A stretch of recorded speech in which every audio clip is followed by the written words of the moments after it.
Hi, I'm Judy Smith, a longtime trail rider and horse enthusiast from Battleground, Washington.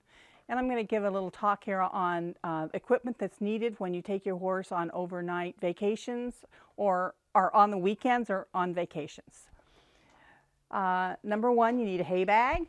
I prefer the kind that the horse put their they put their heads in rather than the ones that pull it out, because when they pull it out, it gets all over the ground.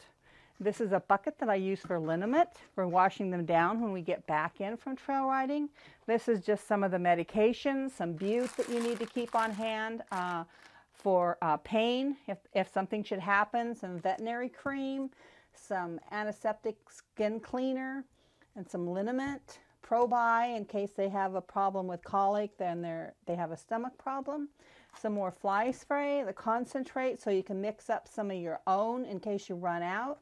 Some salt. I always have plenty of salt. If they don't want to lick this, which they usually do, then I just sprinkle some onto their grain.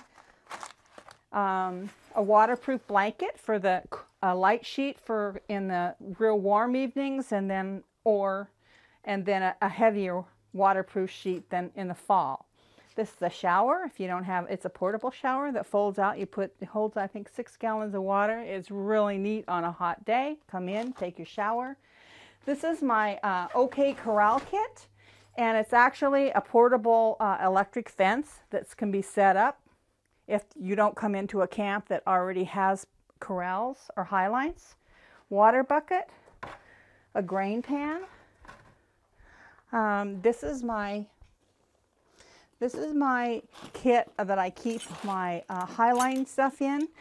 I actually have what's called tree savers, and then if you don't have tree savers, you can use old cinches, and I'll demonstrate that later. And these are knot eliminators. You don't have to tie knots in your rope. Works really slick. And I just keep everything all into a nice bag like that. Over here, we have water containers. It's real important that you take enough water for your horse if you go into a camp that doesn't have water. I also have a 30-gallon container in my trailer that I fill up always so that I have water waiting for my horse when we come back.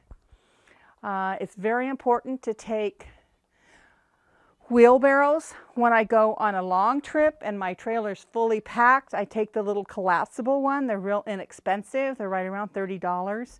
And then when I just do weekend trips, I like to take this bigger one because it's easier to handle. And of course, along with a wheelbarrow, you've got to have your manure fork. And I like to carry a rake, shovel, and broom. It's so important to pick up after yourself, whether you're just on a day ride at a trailhead or you're in the camp. So many people drive in, unload their horse, clean out their trailer, and just leave it where it lays. But I can't stress the importance of cleaning up after yourself. We're up here at the High Line that I mentioned a while ago when we were down at the trailer mentioning all the horse camping gear. And this is what I mean by High Line. We've attached a rope between 2 trees in order to feed the horses at night. This is in case you go into a horse camp and they might have High Line trees set up but nothing in between them. I'm not trees but poles.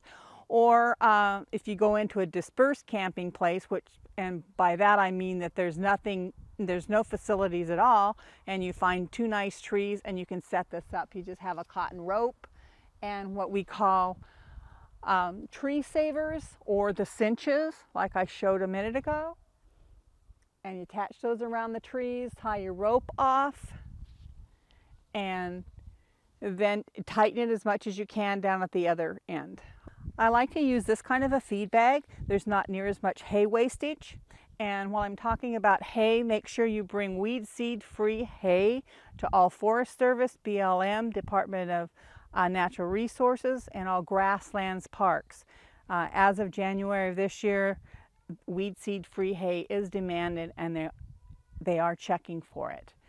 I always put these hooks so that I believe in easy access, so you can just reach up there, hook your hay bag to your lines. This is the rope that I use. I either use a rope or a chain to tie the horse up, and I like to use a separate rope from my regular lead rope because, again, that's for convenience sake. And I tie it just enough off the ground so that the horse can touch the ground with their nose, but yet it's not down so very low that they would get tangled up into it. This is my own preference. I haven't had any problems with it, but a lot of people are uneasy with this method and they want their horses tied tighter, up higher. So it's just a matter of your own preference. And I make sure there's a swivel on it. Whoops, there's a swivel on this end. It has to be a swivel someplace so the horse doesn't go around and around.